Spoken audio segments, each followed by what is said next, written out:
The tragedy of Nigeria began in 1986 when we did the structural adjustment program. When we were persuaded to devalue our currency every week for 32 years.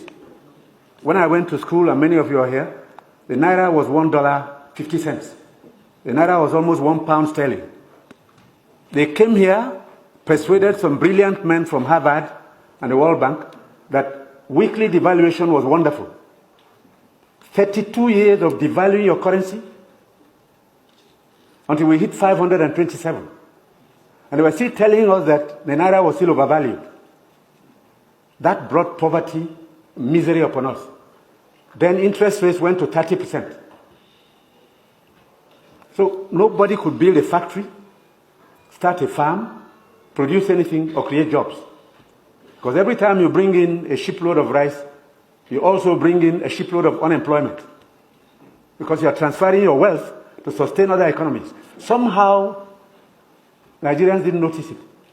So we became a nation of importers. Toothpicks. Toothpicks. Each year it cost us $18 million. Importing toothpicks.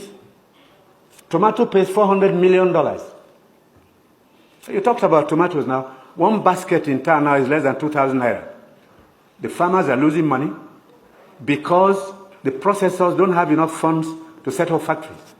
You are going to do tomato paste, it's food-grade stainless steel. You can't just use anything because you'll be putting poison in people's stomachs.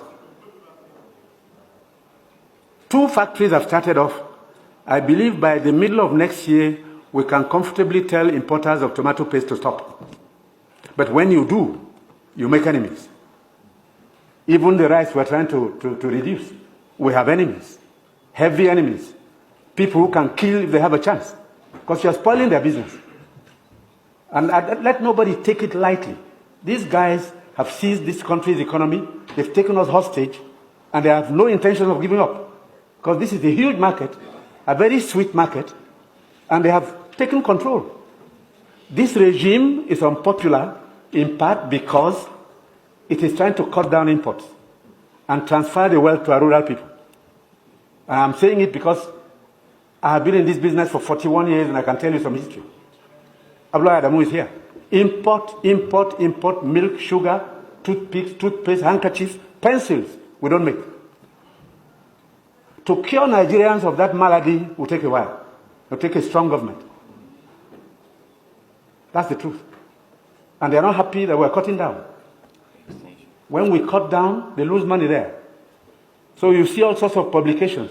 We're telling lies. We're not growing rice. We're trying to demoralize the local farmers and make sure that the economy fails.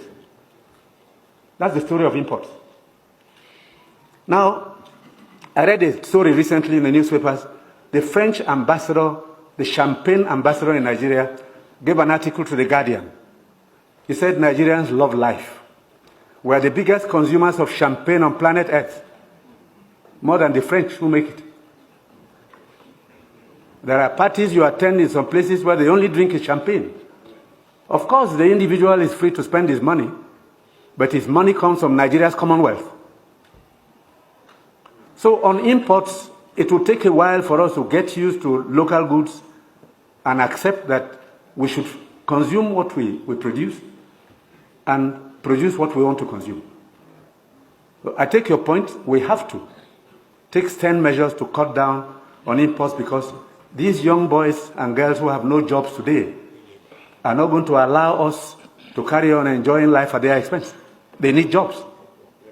They need jobs. They are children.